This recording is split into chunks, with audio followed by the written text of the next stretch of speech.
Meet me.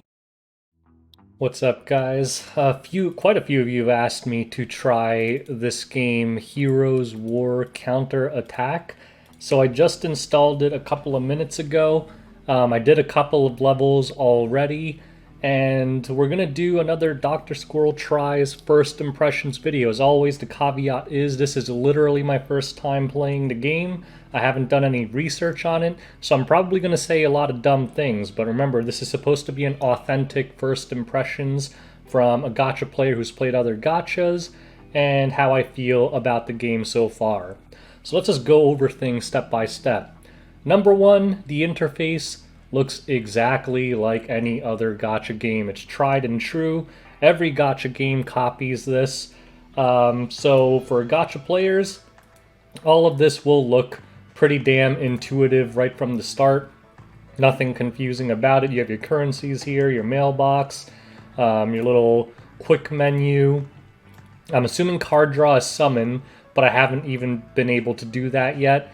And they have this contract system where basically you can get a bunch of heroes just by completing their contracts. So you could click here and you get a bunch of new heroes depending on clearing the story mostly, and I'm sure there's other conditions like certain level or something. So that's pretty cool that you could get so many heroes without having to summon for them. Again, I don't know if they're good. I don't know what these ratings are. I assume that's player ratings. Yeah, these are ratings from players. So it looks like you could get some decently rated heroes just from these contracts. Some of them are rated like close to 5. I don't know if they're heroes that you can only get from card draws. We'll find out. But I think that's a pretty cool system. We'll see if that pans out to be useful.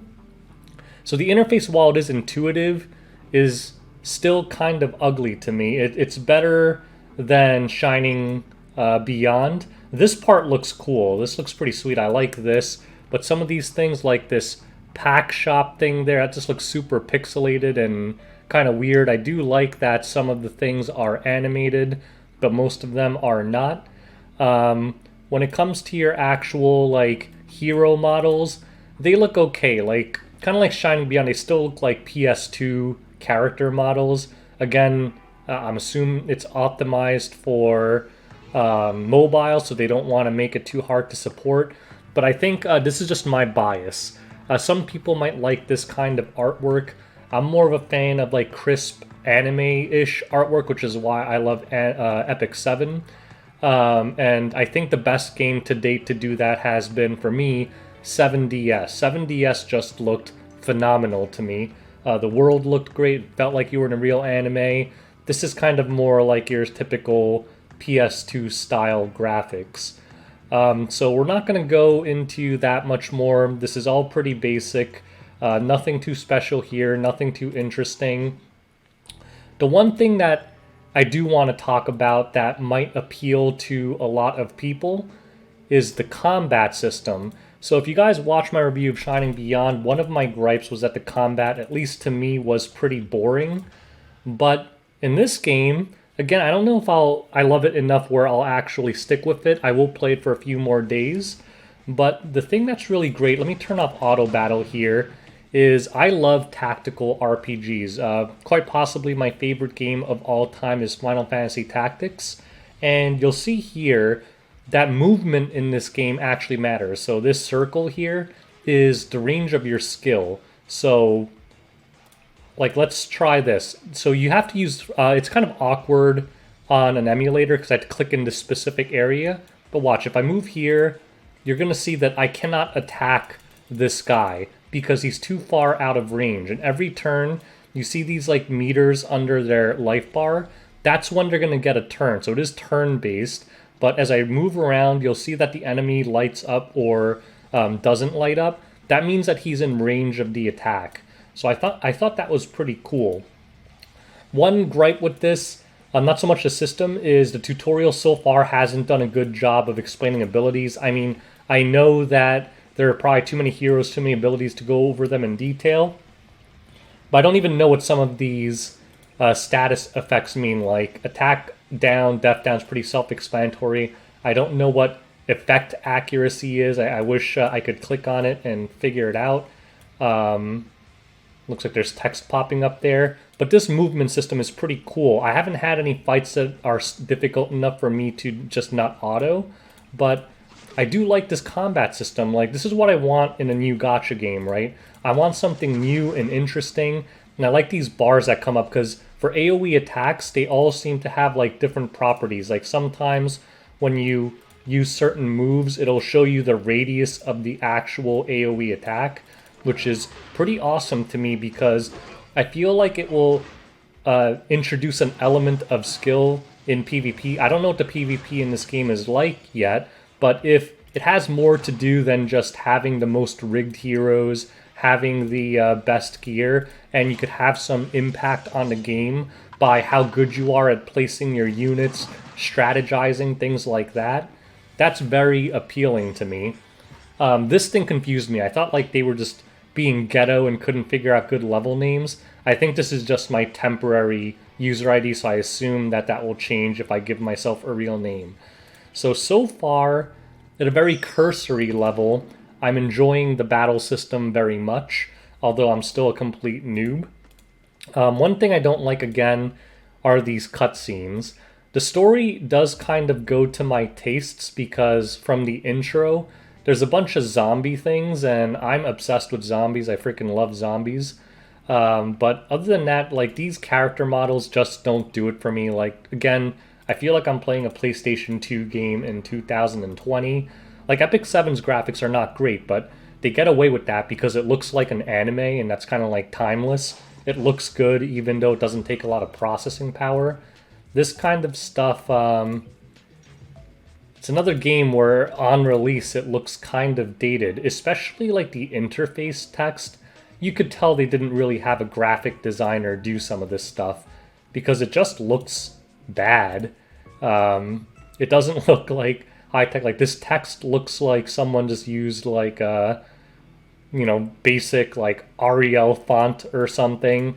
So it doesn't look very polished to me at times, but hey, the perfect timing. We get to do the card draw. So again, you can select them and increase the draw rate, blah, blah, blah. Rate up of the rage card, blah. Draw, increase, whatever. Okay, whatever. Let's do that. Sure.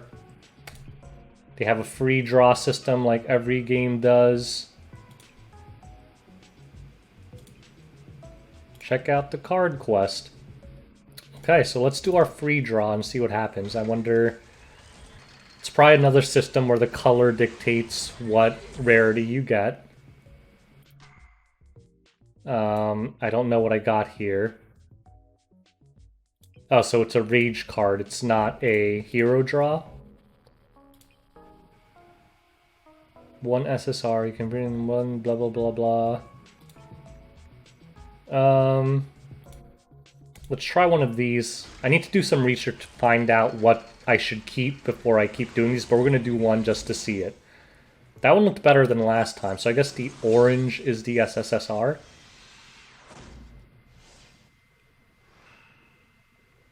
So, is this a hero card? No, it's a skill card. So I guess when you're drawing cards, you're mainly drawing like abilities and stuff and equipment. Another skill card. Or do the skill cards count as heroes? Because a lot of these do look like the heroes. And they're just calling it cards.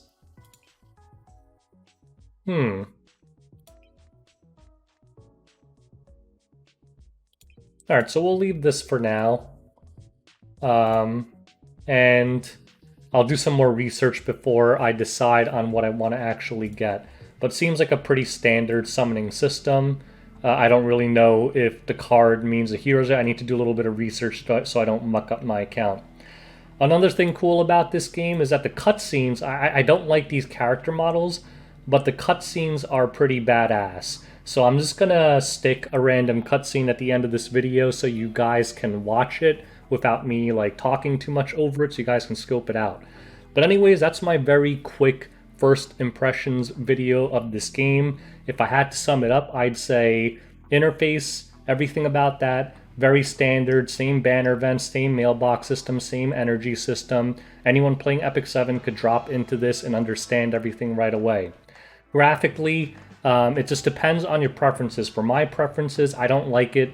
I don't like the PS2 looking games, playing them in 2020. It's not like it looks bad or anything, it just looks kind of old. Like when you get a brand new game, you don't want to feel like you're playing something old, right? And sometimes that's just how I feel about this. I think so far the best thing about this game is the battle system. Again, I don't really know what's going on, but just mechanically, the battle system looks a lot more fun than other gachas I've played. I did Shining Beyond recently. That battle system, while it looked kind of cool because it was fast, I felt like my inputs were irrelevant and I just got bored really quick.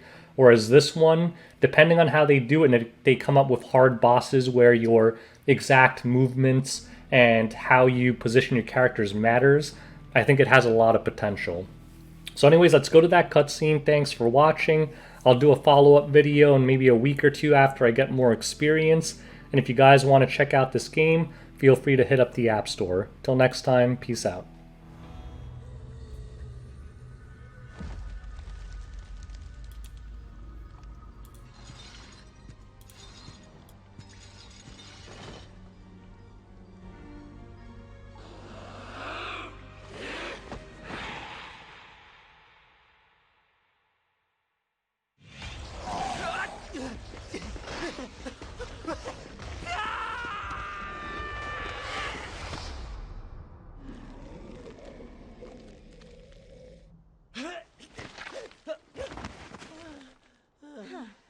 Looks like we have to give up on Neostones. I should have known better. You talking about this? It actually exists? Where did you find it? On the floor I was supposed to land on. Wait, which floor was it? Shh! I see something.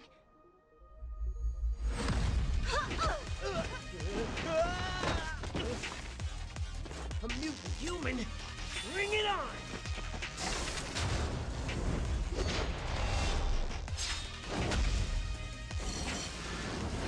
What is this?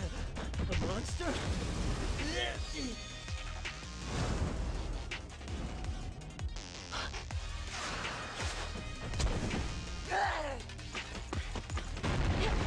Whoa, she's tough! Headshot!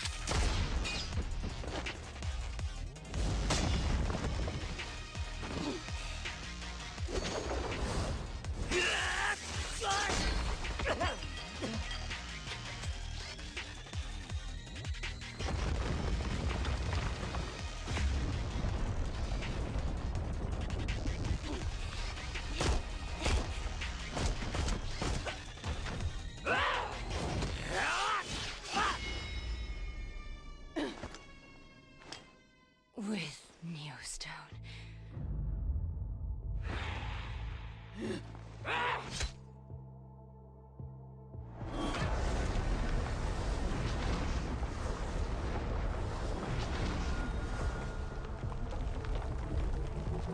Shall we begin?